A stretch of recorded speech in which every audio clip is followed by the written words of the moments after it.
Have you been told you're not losing weight because you're not eating enough? This is known as the starvation mode lie. This is where your body went into starvation mode and started storing fat to protect itself. Well, that may sound dramatic, but it's a distortion of a metabolic truth. Yes, when you significantly reduce calories, your body does compensate by lowering its basal metabolic rate or its BMR. This is called adaptive thermogenesis, and it is real. You burn fewer calories at rest, conserve energy, and may feel fatigued, cold, or mentally foggy. Your body is becoming more efficient with fewer resources. But here's the key is even with a lower BMR, weight loss still happens, just more slowly. So you don't gain fat because you're eating too little. You just plateau sooner unless the root hormonal problem is addressed. So I want you to guys to see this. So, having trouble losing weight. So you didn't get fatter.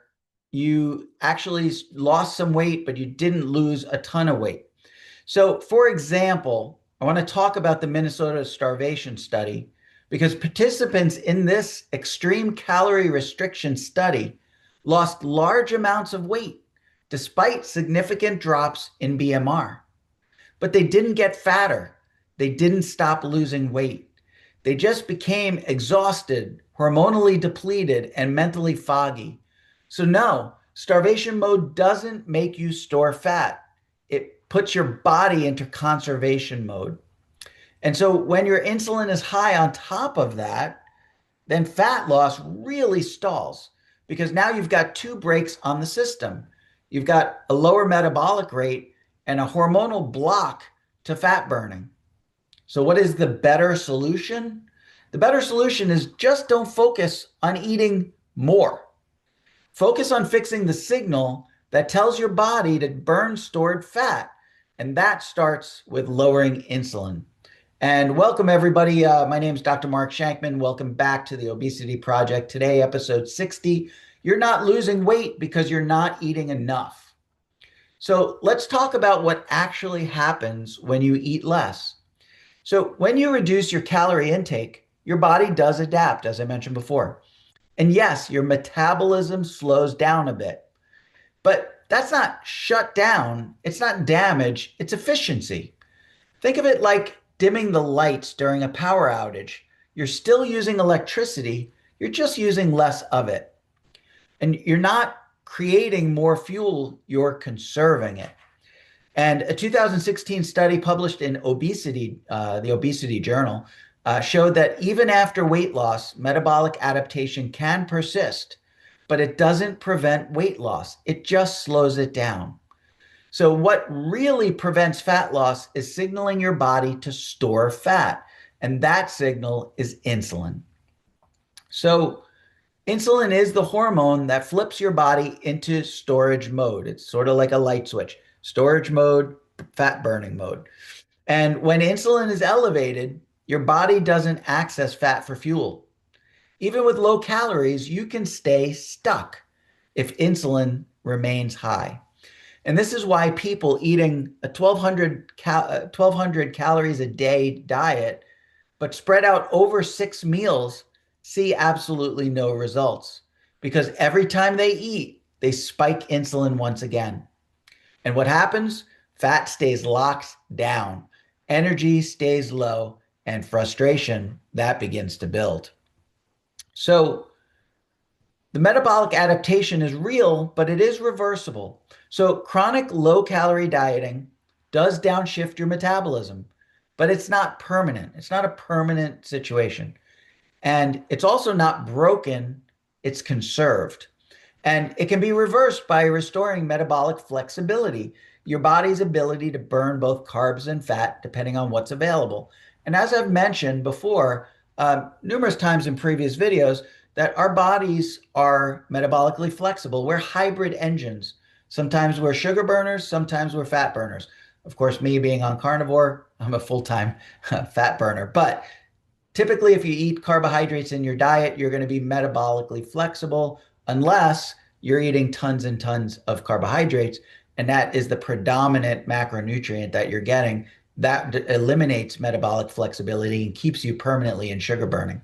But we need to reverse and restore metabolic flexibility in those eating high carbohydrates. So, how do you do that? Well, one, we have to lower insulin. That is the primary goal.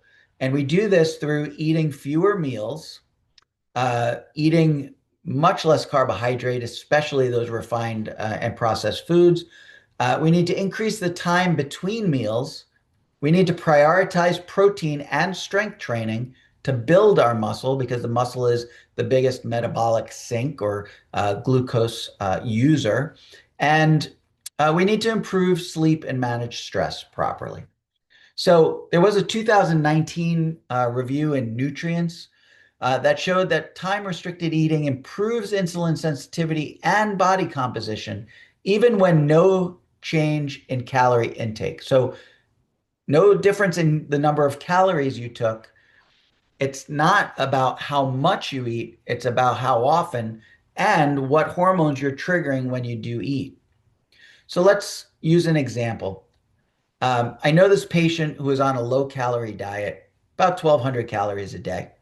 Her food journal was immaculate. She had fruit smoothies and low fat yogurt and chicken breast and vegetables, all the things that everybody would say is healthy and will help you to lose weight. But here's the kicker. She was eating 6 times a day. And surprise, surprise, nothing was changing. Well, I didn't tell her to increase her calories. I simply advised her that she should compress her eating window to 2 meals a day, eliminating snacks and focusing on protein and fat. And guess what? Her insulin dropped and the weight began to come off. Now, that's not magic, that's biology. So stop believing that eating too little makes you fat. Stop fearing starvation mode like it's some sort of metabolic trap. And stop chasing calories while you're ignoring your hormones.